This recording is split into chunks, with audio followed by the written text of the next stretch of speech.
Welcome everybody to this month's JAMIS webinar. Thank you for joining us today. I'm Dan Russert with JAMIS Software Corporation. This presentation will take approximately 45 minutes to an hour long. Every month we host at JAMIS a industry expert spotlight, and this month the topic of the presentation is the best practices in opportunity pipeline development and management. And our guest today is a company called GovTribe. GovTribe provides cutting-edge software to help you compete in the federal contracting market. It's founded by 3 former government contractors, and GovTribe believes access to the data and tools that help you win contracts shouldn't cost you an arm and a leg. Personally, we came across GovTribe just by simply searching for information out on the web, and it just stood out to us in particular how well organized this site is and how easy to understand the data is, and it'll become apparent to everybody today just how well put together GovTribe's services are. And today our guest for this particular presentation is Mark Voetman of GovTribe. He is the co-founder and CFO. GovTribe is a federal contracting, marketing, intelligence, and business development productivity platform. Mark has 15 years of experience in the federal contracting space with a focus on technology, data mining, government procurement, and capture management. He and his co-founders founded GovTribe in 2013 in order to apply modern software as a service sensibilities to the federal contracting space. So welcome, Mark, to today's meeting.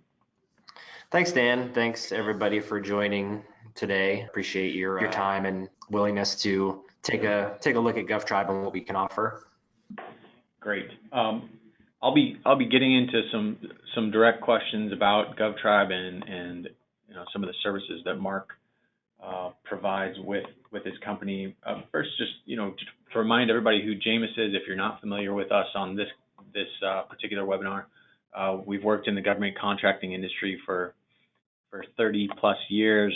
We definitely understand the unique challenges that government contractors face in the industry. We know it's highly competitive, it's cost sensitive, and there's complex and ever-changing regulatory requirements that can make life difficult for businesses if you don't have the right people, the business systems, and policies and procedures in place.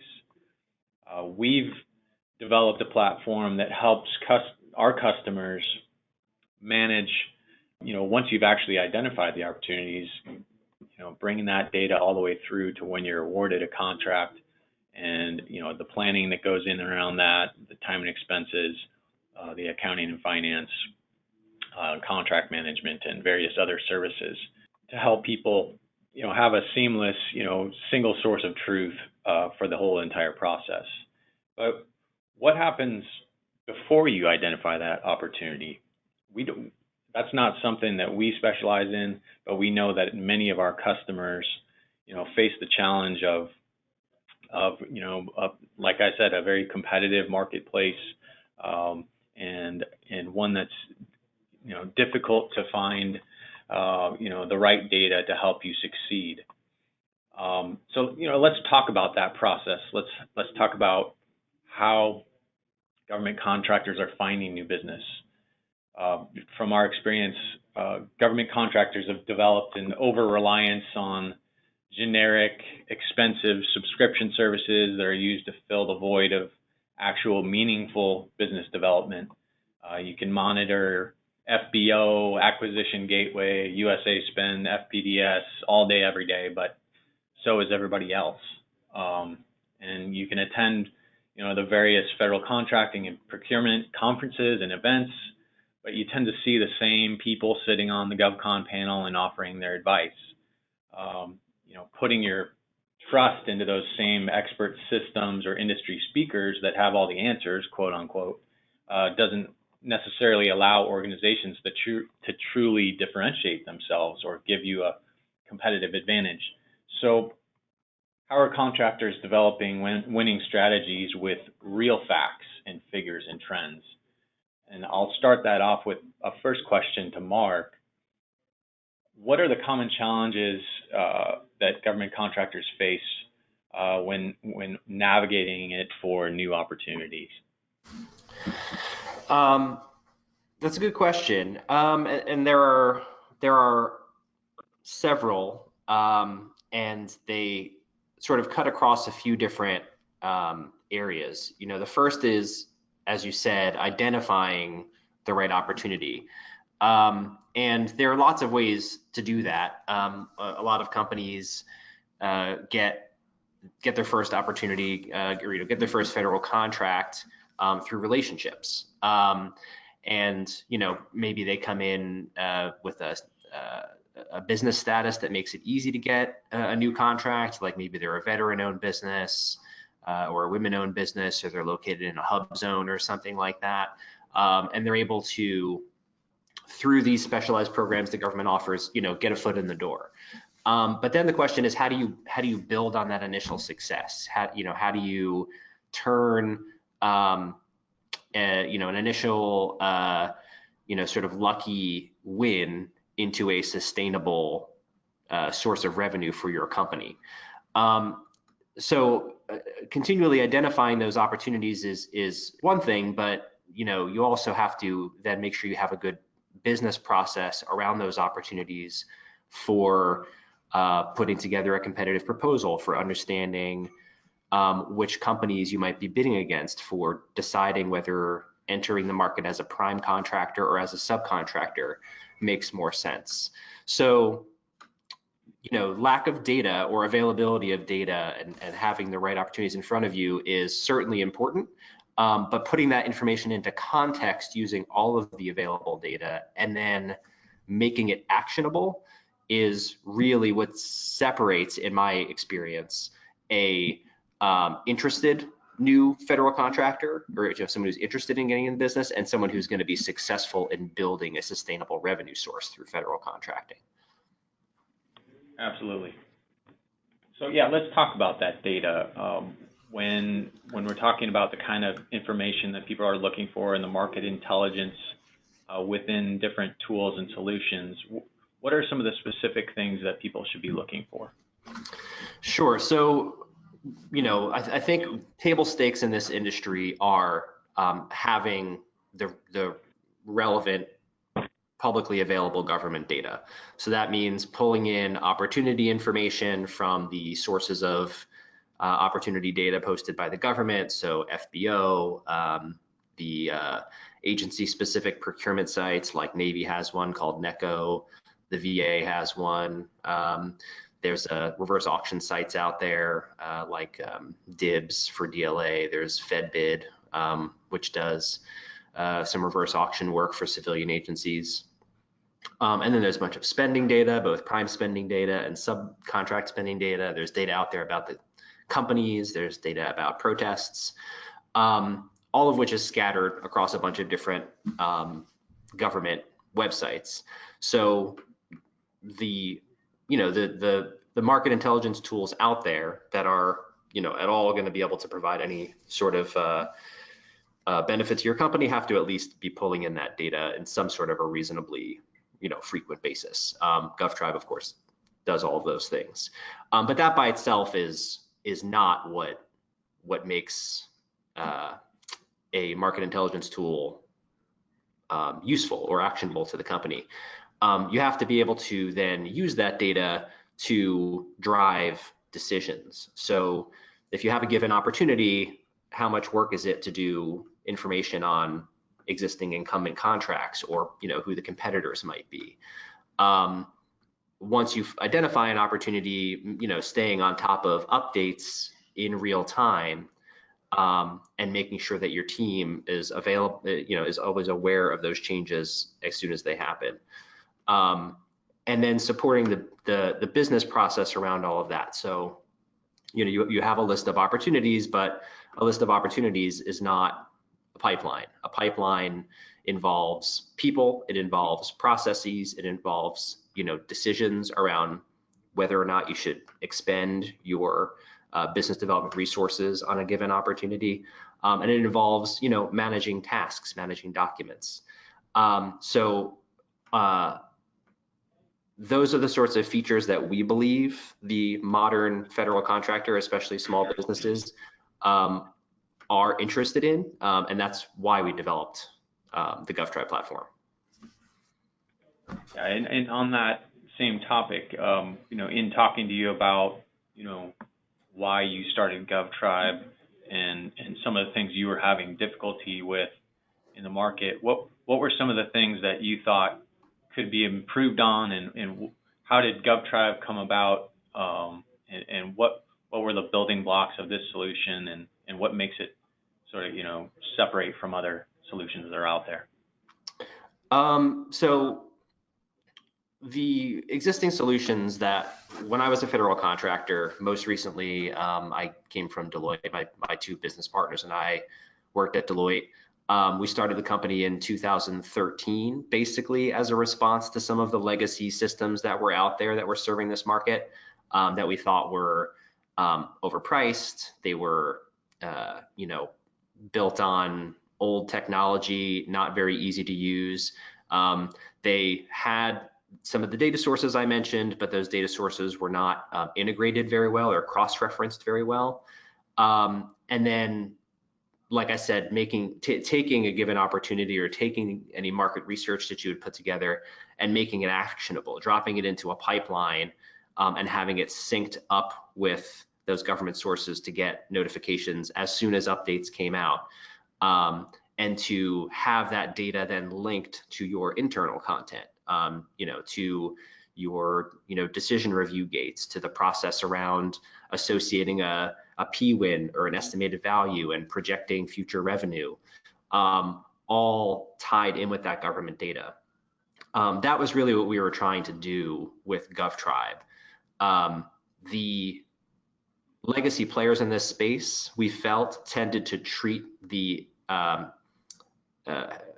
having access to the data as the main value driver in a tool like this. But as I said, all of this data is publicly available government data. There's no magical data sources out there that we have or that any of our competitors have. It's taking that data and then making it useful. And that's what we felt the other services weren't really doing. And that's what we have tried to do with our platform. And that's really what we noticed here at Jamis is, there's a lot of data out there. There's, information as far as you want to look for it everywhere. But the way government or GovTribe was able to, for example, if you wanted to look up a specific contract vehicle, it's very well organized and easy to understand. You can see the full history against it, all the contracts that were awarded, very simple to understand. How did you guys go about doing that, and what was your thought process when putting all this information together? Sure. So that's a great sort of lead into some of the things I wanted to talk about. We focused heavily on data acquisition automation. So developing automated algorithms for pulling in data and then making sense of it, doing what we call entity extraction, so pulling out key bits of information to make it searchable, indexable, and to automatically associate and integrate those data sources. So no single government data source is perfect or complete, but by using overlapping data sources, you can fill in a lot of those gaps and make sense of it. And most importantly, by doing automated data acquisition and data tagging to do things like, as you said, associating all awards under a specific contracting vehicle together, or making it possible to turn existing contracts that might be expiring into future opportunities and associating that with contact information for both the awardee and for the federal government. By doing all this in an automated way, we can keep our staff fairly small and offer our tool at a much more competitive price. And then we can focus on the process support tools. If we're not focused so much on manual data updates, we can focus on really driving value with delivering a lot of functionality around pipeline management and task management and document management, things like that. And then, as you say, key questions about teaming partners and competitors and incumbent information, incumbent contractors. We have been able to develop algorithms for driving recommendations for your company, for anticipating who bidders might be, for helping recommend possible teaming partners for you, for anything you have in your pipeline. That's great. So it's really, taking the data that's out there, but aggregating it and bringing it together in a meaningful way to people who are digesting it. Okay. Right. So along those lines, one of the things that you see when you look up various, opportunity management or tools that help you find new opportunities is that, the fears out there that once an RFP's been put out, if you're not already in on it, you've already lost. Many vendors out there or services providers say that they have ways to anticipate new opportunities, and you can find it before it exists. What does that mean in this industry? So this is a complicated question, because it can mean a number of things, and I think some of our competitors tend to rely on confusion over what that means to make it seem like there's sort of unique primary information out there that they have that other companies don't have. That is not usually true. There are always rumors about upcoming contracts that have not been announced that are maybe new requirements. Usually this is around large programs like, I think it was last year, actually over the last couple of years, there's a huge new GWAC, a recompete of the Alliant GWAC was supposed to be awarded. So there was lots of rumors about the timeline for that and when things were going to be hitting, and they were almost always wrong. But that is one way to anticipate opportunities, is just sort of following federal contracting news. And some companies claim to be able to do that better than other companies. We don't really play in that space very much because it's a lot of speculation and rumor. The other way is to look at existing contract awards, or existing maybe IDIQ contracts or BPAs that are currently active, that are in your market, they're the type of opportunities that you would, or the type of contract awards that you would be interested should they come out as opportunities. Tracking those that are currently active but are maybe going to be coming up for completion over the next, say, 6, 9, 12, 18 months. So looking at current awards that have a completion date sometime in the near future. Filtering those down to high probability, those that have a high probability of being continuing requirements. So if you're looking at, let's say you're in the IT services industry, and you're looking at an operations and maintenance contract, so something that is providing operations, maintenance, help desk support for some system or set of systems at DHS or something like that. That is the sort of thing that when a contract is ending, most likely that is a service that is going to continue to be required after that.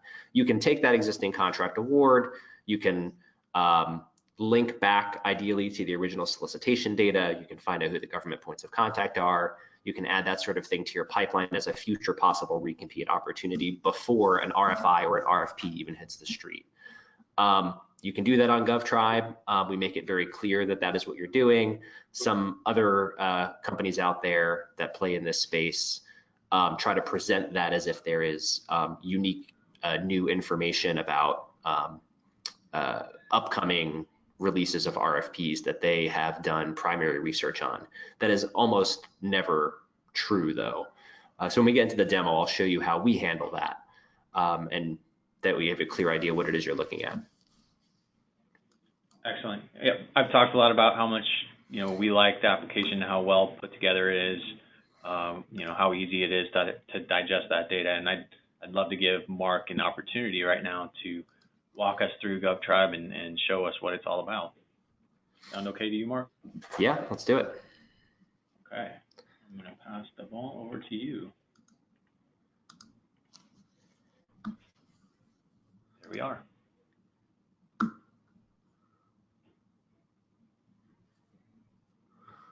There we go. All right, are you seeing my screen? I am, thank you. Okay. Okay, so this is GovTribe. This is a logged in GovTribe user account. What you're seeing here is my dashboard, which is summarizing some information about my company. This is showing things about information in my pipeline. This bottom section here shows you information about your company's contracts and contract history. GovTribe does not do work with the federal government directly, so we don't have any contract history. But if we did, those would show up here. I'd be able to see my current active contracts that are expiring soon, a breakdown of my funding, my agency. Over on the left side is where you can navigate the different things that we have on GovTribe. This top section of the menu, just collapse all these. Here, under my GovTribe is where all of your account and team content lives. So as I said, GovTribe is not just the standalone market research tool. It is a collaborative platform for teams to run your capture process. So as you identify opportunities, as you are performing market research, you are doing so with a team on the platform. You can see this add user button at the top of the page. Most of the plans on GovTribe are multi-user plans, meaning you can invite your colleagues to be on that same account and share content with you. So this is all shared content here, your pipelines, where basically you have these customizable workflow tools where you can move things through a business process. Each one of these opportunities, each one of these boxes in the pipeline is a pursuit that is typically linked excuse me, to some opportunity or past award in GovTribe, on top of which you are managing a business development process, maybe doing an opportunity review or writing a proposal or something. And you can do threaded discussions with your team. You can manage your files. So we pull in all the government data automatically and keep those government files up to date, but you can also add your own files like a requirements matrix, draft proposal documents, quals, anything like that. Do automated version control as well. So with a document, you can upload multiple versions and roll back to previous versions. So you can actually write your proposals here in the system. There's a task manager tool where you can create and assign tasks to your team members. So when you add something to your pipeline, there's usually a series of activities or tasks you need to perform to make a bid no bid decision or put together the bid package or something like that. So you see some tasks here like finding the incoming contract, writing the technical approach, gathering quals, writing the key personnel section, all assigned to different members of my team with associated due dates. And then you can see that other things in GovTribe that this pursuit is linked to, like the linked contract opportunity, the past contracts that were covering these same services. So these are the incumbents with the link to the incumbent awardee and the past contract. You can see the agency associated with it, the NAICS category, and so on. And then for highly competitive opportunities, let me pull up one that's more recent.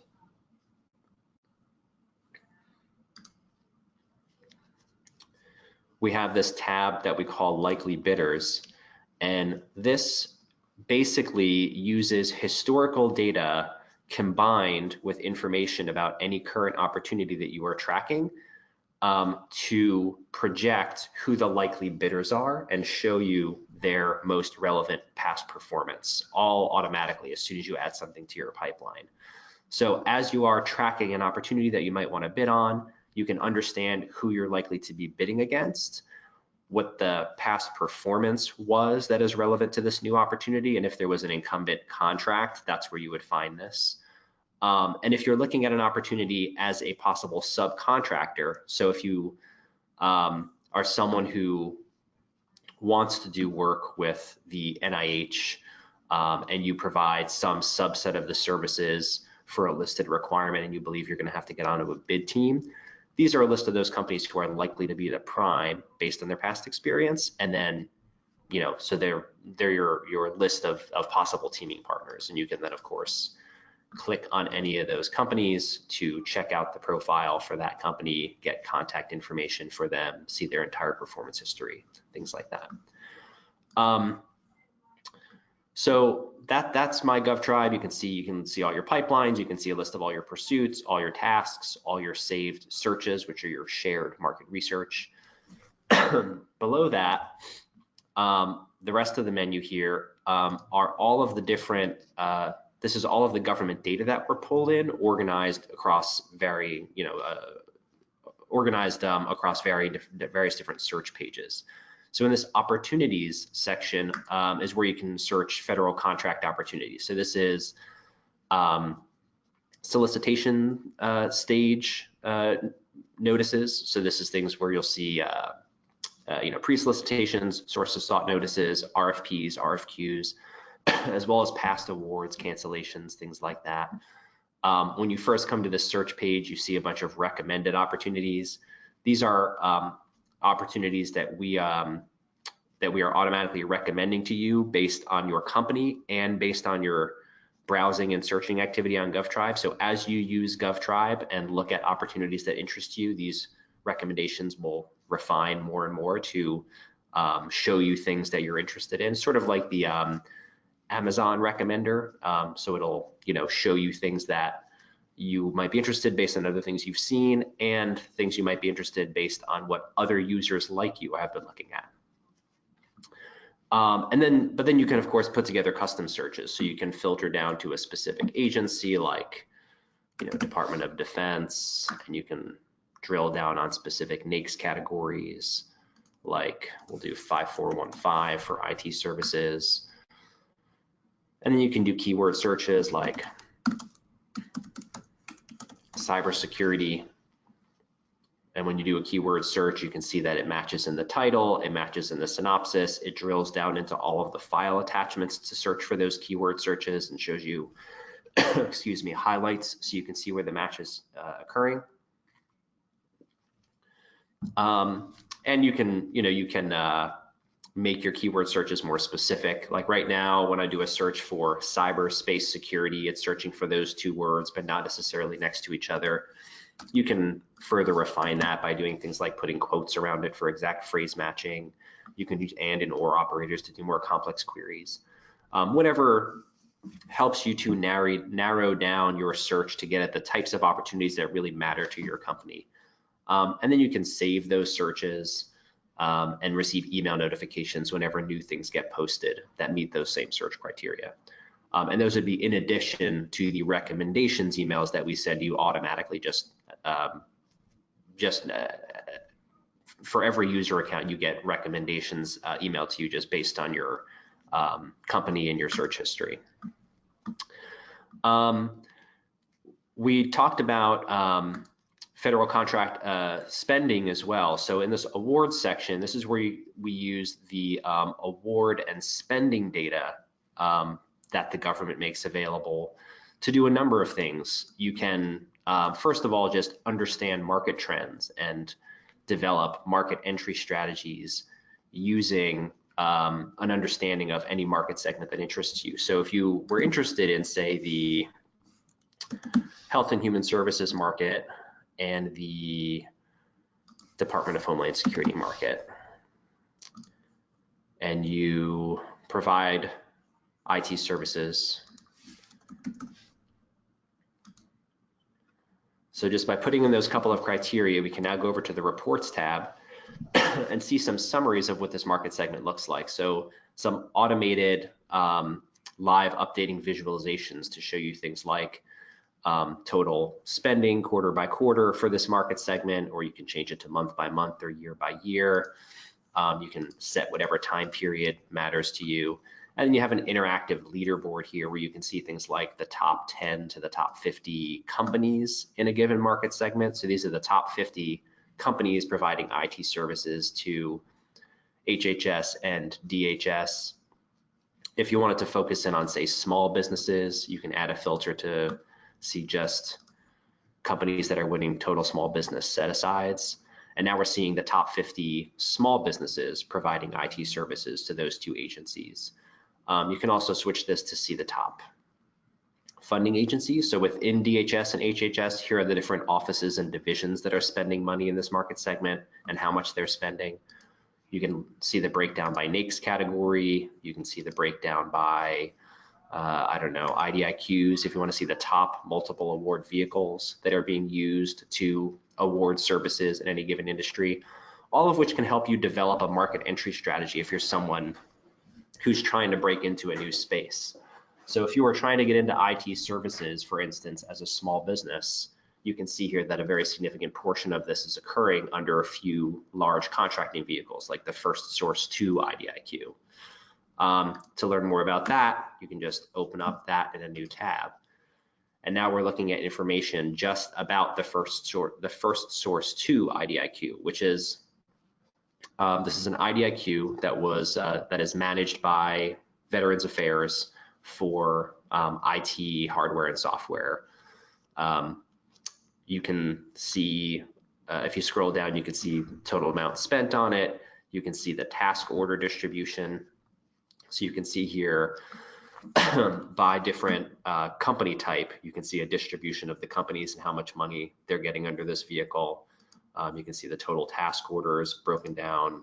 Maybe you want to see of all the veteran-owned businesses who's getting the most task orders into this vehicle. And again, if you scroll down further, you can see again this interactive leaderboard where you can see, you know, the top 10 companies, the top 10 agencies, the top 10 NAICS categories, and so on. And then you can drill down to all the awards as well. So there are 41 awardees under First Source 2. You can click on this to see who they are. There are over 12,000 contract awards. You can drill down on those to see a list of those contract awards. And if you were a First Source 2 awardee, or maybe you were hoping to partner with a First Source 2 awardee, you can then look at all awards under a given contracting vehicle like this, and look for the ones that are going to be completing within the next, say, 12 months. So now I'm looking at a list of the, looks like about 1,400 delivery orders under First Source 2 that are set to expire in the next 12 months. And I can narrow this down further by saying, maybe I only care about competitive 8A set-asides under this vehicle. There are 53 of those. And maybe I only care about ones that have a total potential value of $10 million. Oh, that's a little bit too restrictive, I guess. We'll say $1 million. So there are now 3 of those. And then for each one of these individual awards, you can drill down, you can go take a look at the awardee, you can see what the total value was, you can see the funding timeline, how it was awarded, where the work is being performed, all of that information. So, you know, this is the sort of data that you can then turn into something actionable. So if this were something, this contract ends in September of this year, current awardee is Akira Technologies, maybe you're gonna be partnering with someone to try to go after the recompete of this once it comes up in September. You can add this right to your pipeline. So you identify an opportunity, you just select a pipeline, it gets added to that pipeline as a new pursuit, shared with your team, and then you can immediately begin assigning tasks around, you know, beginning your pursuit of this.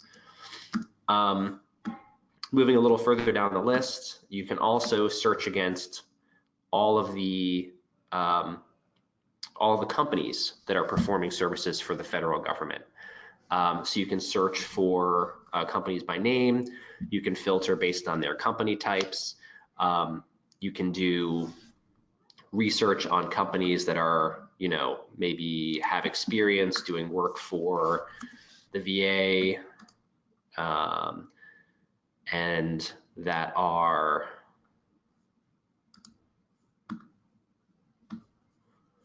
veteran-owned businesses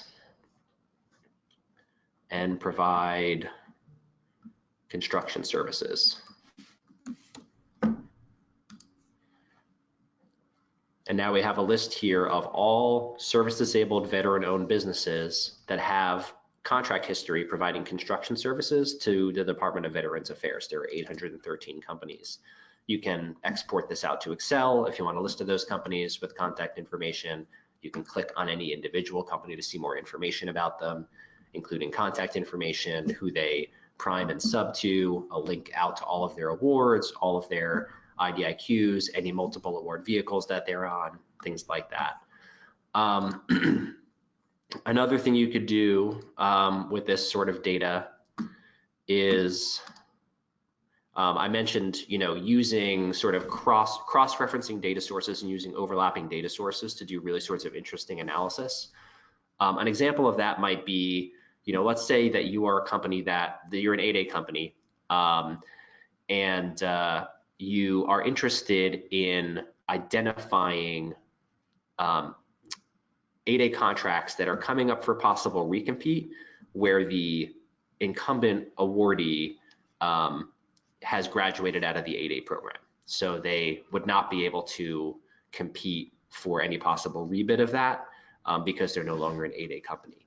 So one thing you can do is on the vendor search page, you can search for all companies whose 8A expiration date was, let's say, before December 31st of 2019. So basically that their 8A certification expired 2019 or earlier. But they have 8A set-aside contracts, so competitive 8A or 8A sole source contracts that have a completion date within the next 2 years. So now we have a list of 500 companies who are expiring out of the 8A program or have already expired out of the 8A program, but they have current active contracts that they got on an 8A competitive or 8A sole source basis. And you can, of course, narrow this down to specific NAICS categories. So you can say maybe 5415 again, if you want to stick with IT services. So now we're down to 168 companies. And then you can look at any one of these companies. You can click through to look at all of their contract awards. So now I'm looking at all of the awards for this company called AMCUS, and I can now look at all of their contracts that are going to be completing within the next 24 months and that are 8A set-asides. So I can see, let's see. So this would be an example of that. So this here's a contract that AMCUS won on an 8A set-aside basis. It expires in August, and AMCUS is no longer going to be an 8A company as of, if I take a look at their profile.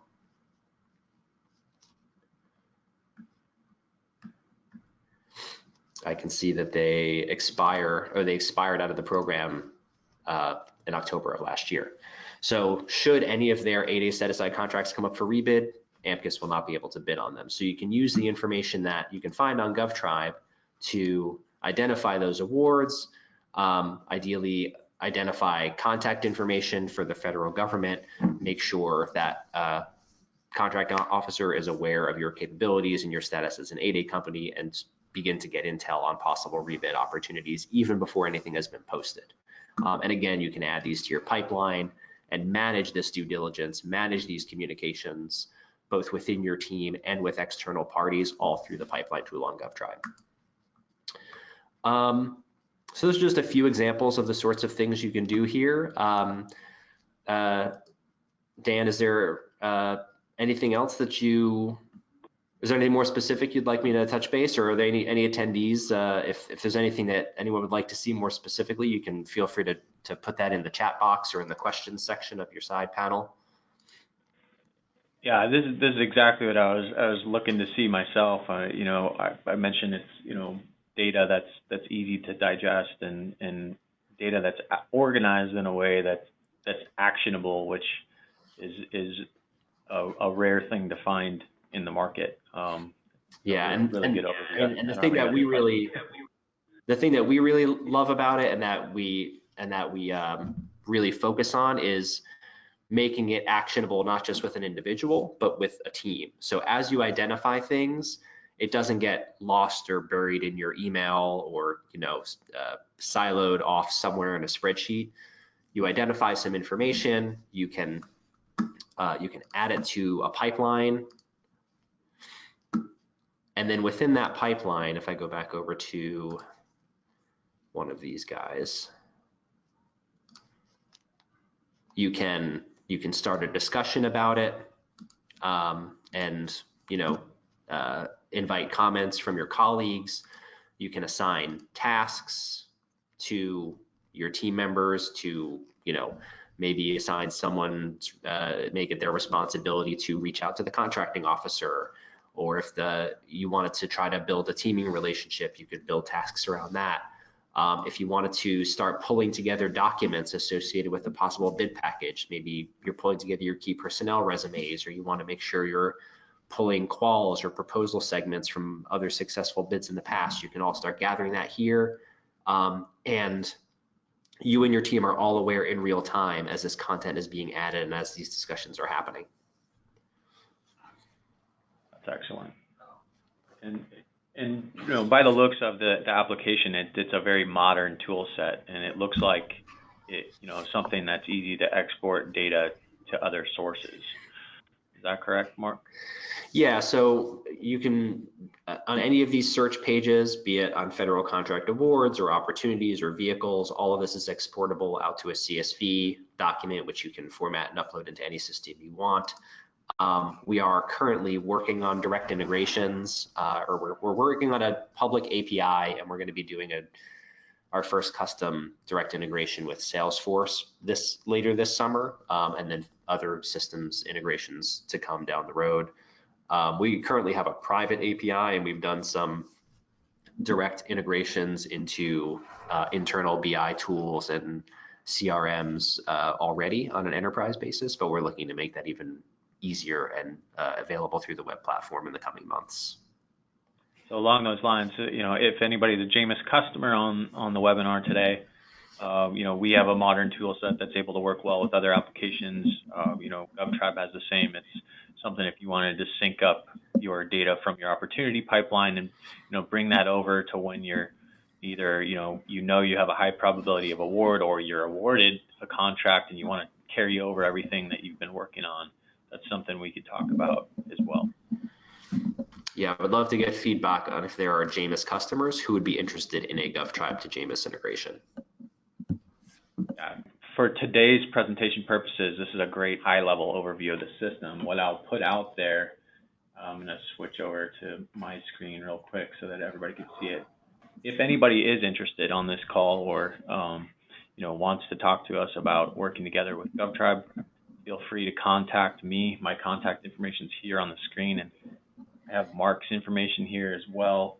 If you want to contact him directly and get a more in-depth overview of the system and ask him any questions about anything that we've covered today or anything else. So yeah, and as Mark said, if you're a Janus customer, we definitely are open to making that happen for you as well. Mm-hmm. Well, there you have it. Seize the day, everyone. I hope that everybody enjoyed today's presentation and got a little bit of information out of it. And we'll be doing these webinars each month and focusing in on some of the people and solutions we think are really making a difference in the industry. And I really do think that GovTribe and Mark and everything that they're doing over there is really helping their customers and hopefully some of you as well. Great. Thank you very much, Dan, for having me, and thanks everyone for attending today.